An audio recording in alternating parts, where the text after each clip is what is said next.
اگر ہم الیکشن کی بات کریں تو اس میں بھی پاکستان تحریک انصاف کو بری طرح سے دیوار سے لگایا گیا۔ حسن شریف نے انگلینڈ میں 9 ارب کا گھر 18 ارب میں بیچا۔ حکومت میں بیٹھ کر بھی وہ گھبرائے ہوئے ہیں اور ان کی گھبراہٹ کا یہ عالم ہے کہ وہ توڑنے کے لیے ابھی بھی عمران خان صاحب کے اوپر پریشر ڈال رہے ہیں، جو بطور صدر لاہور وہ اور سیکرٹری جنرل کے عہدے سے استعفے کا اعلان کرتا ہوں۔ شیر افضل مروت صاحب ہیں، انہوں نے حالات کا مقابلہ کرتے ہوئے کسی قسم کی مفاہمت کا راستہ اختیار نہیں کیا۔ حماد اظہر صاحب نے ایٹ دا اینڈ یہ فیصلہ کیا کہ میں اس ذمہ داری سے دستبردار ہوں گا۔ اب نئے بجٹ کے ساتھ ساتھ اہم ترین ٹیکسز کے اقدامات کی تیاریاں شروع کر دی گئی۔ بسم اللہ الرحمن الرحیم، السلام علیکم، میں ہوں گلفام چودھری۔ پاکستان میں ہونے والی کچھ عام ترین ڈیولپمنٹ آپ کے سامنے رکھنی ہے۔ First of all, Imran Khan نے آج اڈیالہ جیل سے صحافیوں کے ذریعے ایک بہت بڑا پیغام جاری کیا ہے۔ یقینی طور پر وہ مخالفین جو ایک عمران خان کو توڑنے کے لیے ان کی پارٹی توڑی، ان کی فیملی کو ہراساں کیا، ان کی فرسٹ لائن قیادت ساری کی ساری ان کو ڈنڈے کے زور پر بلکہ گن پوائنٹ پر پارٹی بھی چھڑوا دی گئی اور سیاست بھی چھڑوا دی۔ اگر ہم الیکشن کی بات کریں تو اس میں بھی پاکستان تحریک انصاف کو بری طرح سے دیوار سے لگایا گیا۔ اس کے لیے خواہ پولیس کا استعمال کیا گیا ہو یا پنجاب کی نگران حکومت کا، وہ بے دریغ استعمال ہوا اور ان کو دیوار سے لگانے کے لیے کوئی کسر باقی نہیں چھوڑی گئی۔ لیکن آج بھی اڈیالہ جیل میں بیٹھا وہ قیدی ہمت نہیں ہار رہا، بلکہ آج جو عمران خان صاحب کا ایک پیغام سامنے آیا ہے وہ میں آپ کے سامنے رکھنے جا رہا ہوں۔ عمران خان صاحب کہتے ہیں، انہوں نے میڈیا سے بات کرتے ہوئے کہا کہ فیصلے پہلے سے ہو چکے، یہاں صرف کارروائی ہو رہی ہے، اور القادری ٹرسٹ کا کمال کا کیس ہے جس میں چوری بھی نہیں ہوئی، پیسہ بھی حکومت کے پاس ہے، ٹرسٹ بھی چل رہا ہے۔ حسن شریف نے انگلینڈ میں 9 ارب کا گھر 18 ارب میں بیچا۔ برطانیہ نے نیشنل کرائم ایجنسی مشکوک ٹرانزیکشن پکڑ لی۔ حسن نواز سے پوچھا جانا چاہیے کہ وہ گھر کہاں سے خریدا۔ مزید انہوں نے کہا کہ ملک میں جو کچھ ہو رہا ہے اس سے سارا نظام بے نقاب ہو رہا ہے۔ ملک کے اندر جو پولیٹیکل سچویشن ہے اس سے سارے کا سارا نظام ایکسپوز ہو رہا ہے۔ نگران حکومت، الیکشن کمیشن، اسٹیبلشمنٹ سب ایک ہیں، سب کچھ جھوٹ پر چل رہا ہے۔ الیکشن جھوٹ پر مبنی ہوئے جس نے سب کچھ ایکسپوز کر دیا۔ الیکشن کمیشنر کتنا جھوٹا شخص ہے، فافن سمیت 5 رپورٹس کے باوجود وہ بیٹھا ہوا ہے اور سب کہہ رہے ہیں کہ چیف الیکشن کمیشنر کو استعفیٰ دینا چاہیے۔ برصورت اس طرح سے مزید انہوں نے بات کی اور سب سے بڑی پشین کو یہ تھی عمران خان صاحب کی، انہوں نے کہا کہ 5-6 ماہ جیل میں رہوں گا پھر حکومت ختم ہو جائے گی۔ یقینی طور پر یہ ایک حیران کن دعویٰ ہے عمران خان صاحب کی طرف سے، اور ان کا یہ ماننا ہے کہ اگر میں اس طرح سے ڈٹ کر بیٹھا رہا تو میں اس حکومت کے خاتمے کو یقینی بنا لوں گا۔ اگر وہ ہار نہیں مانیں گے تو یقینی طور پر اس وقت جو پی ڈی ایم ہے، جو اس وقت حکومتی صفوں میں بیٹھے ہیں، حکومت میں بیٹھ کر بھی وہ بوکھلائے ہوئے ہیں، حکومت میں بیٹھ کر بھی وہ گھبرائے ہوئے ہیں، اور ان کی گھبراہٹ کا یہ عالم ہے کہ وہ توڑنے کے لیے ابھی بھی عمران خان صاحب کے اوپر پریشر ڈال رہے ہیں، ابھی بھی ان کو مختلف ہیلے بانوں کے ذریعے سے پریشرائز کرنے کی کوشش کی جا رہی ہے۔ اب دیکھتے ہیں کہ یہ نظام جیتتا ہے یا اڈیالہ جیل میں بیٹھا قیدی نمبر 804 جیتا ہے۔ اس کے بعد حماد اظہر صاحب جو پاکستان تحریک انصاف کے سیکرٹری جنرل ہیں اور تحریک انصاف لاہور کے صدر بھی ہیں، انہوں نے آج کہا کہ کافی غور و خوض کے بعد میں نے پارٹی کے جو بطور صدر لاہور وہ اور سیکرٹری جنرل کے عہدے سے استعفے کا اعلان کرتا ہوں، اور ساتھ انہوں نے یہ بھی کہا کہ ایک ایسا بندہ گراؤنڈ پر موجود ہونا چاہیے جو براہ راست عمران خان صاحب سے ہدایات بھی لے سکے اور واضح طور پر گراؤنڈ میں موجود رہے۔ وہ چونکہ خود پچھلے 11 ماہ سے روپوش ہیں اور اس حوالے سے واقعی سوالیہ نشان بہت زیادہ جنم لے رہے تھے کہ اگر کے پی کے میں جو ان کی وہاں پر مرکزی قیادت ہے، جسٹ لائک علی امین گنڈا پور صاحب ہیں یا شیر افضل مروت صاحب ہیں، انہوں نے حالات کا مقابلہ کرتے ہوئے کسی قسم کی مفاہمت کا راستہ اختیار نہیں کیا، بلکہ انہوں نے اپنے لوگوں کی حفاظت کی ہے، اپنے لوگوں کے لیے سٹینڈ لیا ہے۔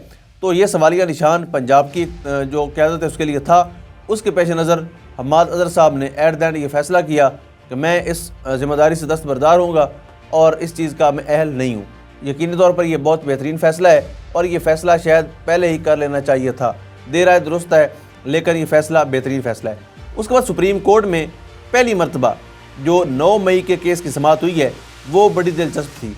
اس پر فرسٹ آف آل تو جسٹس قادر جمال مندوخیل نے جب پوچھا کہ آپ نے کس بنیاد پر سابق وزیر اعظم عمران خان کو غدار قرار دیا ہے، جس پر بتایا گیا کہ یہ کانسٹیبل ہیں اور انہوں نے گواہی دی ہے جو سال 9 مئی ہوا ہے اس کے پیچھے یہ محرکات تھے اور عمران خان صاحب شامل تھے، جس پر جسٹس قادر مندوخیل صاحب نے بڑا بہترین ریمارکس دیتے ہوئے انہوں نے کہا کہ یہ دیکھیں کہ ایک پولیس کانسٹیبل کے کہنے پر آپ یہ تو نہیں کر سکتے کہ آپ سابق وزیر اعظم کو غدار قرار دے دیں۔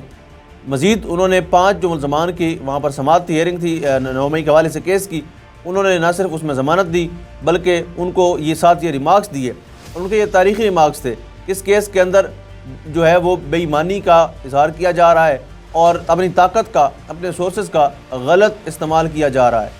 یقینی طور پر یہ بہترین قدم ہے سپریم کورٹ آف پاکستان کی طرف سے، اور اس کو اپریشیٹ بھی کرنا چاہیے کہ ہماری سب سے بڑی عدالت سپریم ادارہ بولا ہے، انہوں نے کچھ ایسے ریمارکس دیے ہیں جو لوگوں کے شاید امید کی کرن ثابت ہو سکتے ہیں، اور لوگوں کو شاید پاکستان کے عدالتی نظام پر کوئی 2-4% شاید یقین دوبارہ سے ہو جائے کہ نہیں، ہماری عدالتیں ہمارے ملک میں زندہ ہیں اور کسی نہ کسی صورت میں ہمیں انصاف کی فراہمی کے لیے کوشش بھی کر رہی ہیں۔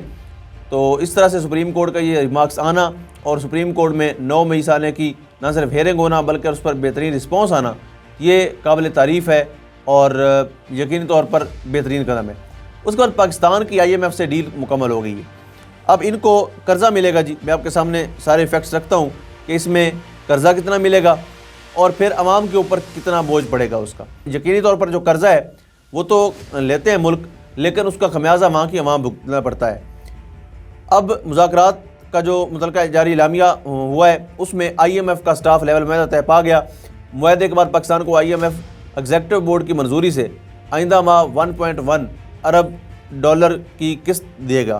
آخری قسط ملتے ہی 3 ارب ڈالر کی سٹینڈ ہائی ارینجمنٹ ختم ہو جائے گی۔ اعلامیہ کے مطابق پروگرام کے لیے باقاعدہ مذاکرات آئندہ ماہ شروع ہوں گے، جس کے لیے FBR خصوصی ریونیو تیار کر لیا ہے۔ مزید اب نئے بجٹ کے ساتھ ساتھ اہم ترین ٹیکسز کے اقدامات کی تیاریاں شروع کر دی گئی۔ فنانس بل کے ذریعے سے 9 لاکھ دکانداروں کو فکس ٹیکس میں لانے کی منصوبہ بندی کر لی گئی۔ پہلے مرحلے میں اسلام آباد اور 4 صوبائی دارالحکومت کے دکانداروں کو اسکیم دی جائے گی۔ بے نظیر انکم سپورٹ پروگرام کے اخراجات کا بھی نیا طریقہ کار بنایا جائے گا۔ مزید بجلی اور پٹرول پمپ گرے گا، یہ ان ایڈوانس ذہن میں رکھیں۔ اور وہ لوگ جنہوں نے 300 یونٹ فری دینے کا اعلان کیا تھا، اور مریم نواز کے جلسوں میں آپ کو یہ آواز سننے کو ملی تھی کہ ہم غریبوں کو بجلی فری دیں گے اور 300 یونٹ تک فری دیں گے۔